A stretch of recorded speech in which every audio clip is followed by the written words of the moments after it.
14 and fighting for his life. Sarah says it was only after her son was stabbed and nearly died that they got the help she begged for. He'd struggled for years with undiagnosed autism and ADHD. Expelled from school aged 11, he got involved with a gang and crime. He didn't have any respect for me.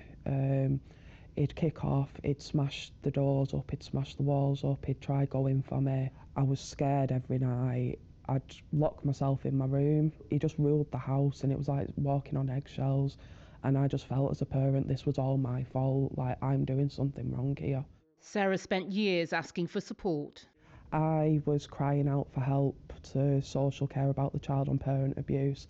And he even said, like, if this was a boyfriend doing this to me, you'd be telling me if I don't break up with him, you'd be taking my child off me. I didn't feel like I was being the parent I should be.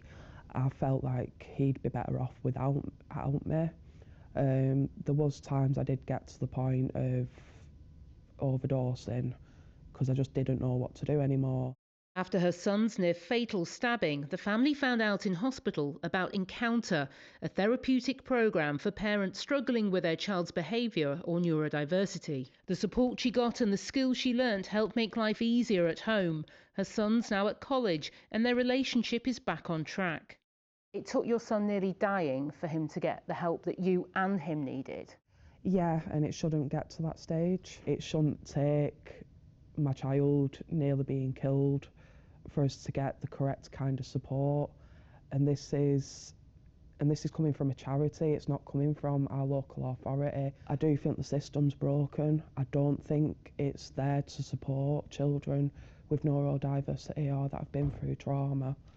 Leanne did the Encounter course when her daughter was 10. She's now 12 and still on the wait list for an autism and ADHD assessment. She controlled everything I did, everything I said. Wasn't allowed to speak on the phone with anybody. She took over the house pretty much. I lived in my bedroom for a whole year. She'd pull my hair, she'd punch me, she'd smash furniture up, she'd smush food into the floor. As the violence got worse, Leanne was often forced to call the police. Why did you feel as if you had no other option but to call the police on your daughter? Because I felt like that was the only help I could get at that time. It's horrible to say that you're terrified of a child. What more needs to be done to help families like yours? More understanding.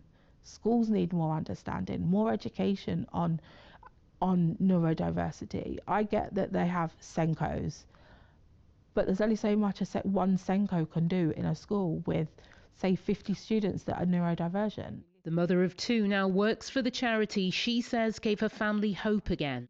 Where is he now? The charity believes specialised early intervention offers better long-term outcomes and reduces the pressure on emergency services.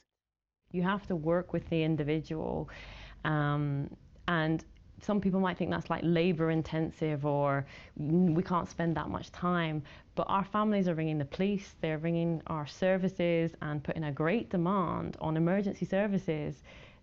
So we would eliminate that if we are able to give these families the correct family support. Referrals to Encounter are at an all-time high, a sign of how many families are in desperate need of help.